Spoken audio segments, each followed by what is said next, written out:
ওয়াসার অফিস না, এটা আয়নাঘর। এখানে কোনো কর্মচারী যে পার্মানেন্ট হোক আর মাস্টারুল হোক এখানে আসলে। এবার খোঁজ পাওয়া গেল আরেকটি আয়নাঘরের, যেখানে নির্যাতন করা হতো চাকুরিজীবীদের।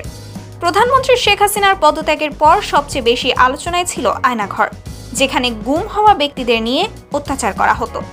এবার খোঁজ পাওয়া গেল আরেকটি আয়নাঘরের, বলছি ঢাকা ওয়াসার কথা, যেখানে কাজ করা ছোট কর্মচারীদের দাসত্ব করতে হতো বড় বড় কর্তাদের। ঢাকা ওয়াসার ব্যবস্থাপনা পরিচালক যুক্তরাষ্ট্রের নাগরিক তাকসিম এ খানকে নিয়ে অনেক বছর ধরেই চলছে নানা আলোচনা সমালোচনা। গত 13 বছর ধরে তিনি ঢাকা ওয়াসার এমডি।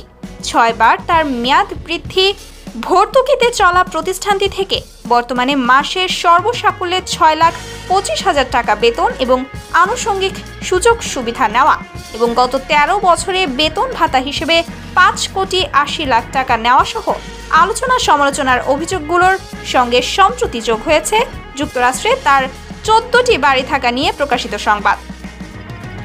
জানা যায়, কর্মচারীদের দিয়ে জোর করিয়ে বিভিন্ন কাজ করাতেন ওয়াসার এমডি।